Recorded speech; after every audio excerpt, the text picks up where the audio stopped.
আসসালামু আলাইকুম।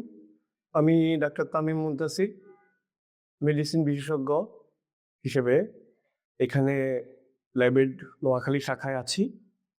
তো সারা দেশে এখন তীব্র শীতের প্রকোপ চলতেছে।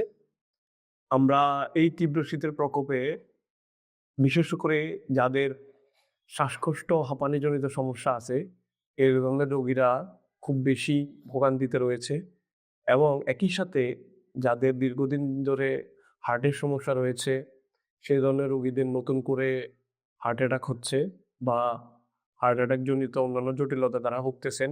বিশেষ করে যাদের ডায়াবেটিস এবং দীর্ঘদিন ধরে হাই প্রেশার বা হাইপারটেনশন জনিত সমস্যা রয়েছে, তাদের ক্ষেত্রে আমরা নতুন করে স্ট্রোক পাচ্ছি। তো আমাদের সবার পরিবারে বয়স্ক মানুষজন রয়েছে যারা দীর্ঘদিন ধরে এসব জটিলতায় ভুগতেছেন। তো অনেকেই হয়তোবা এই তীব্র শীতের প্রকোপের কারণে এইসব জটিলতায় ভুগতেছেন, কিন্তু তারা বাসা থেকে বের হচ্ছেন না। পরবর্তীতে এই রোগগুলা যখন খুব বেশি জটিল থেকে জটিলতর হচ্ছে, তখন ওনারা বাসা থেকে বের হয়ে হাসপাতালে আসতেছেন। পরবর্তীতে আইসিইউতেও নেওয়া লাগতেছে।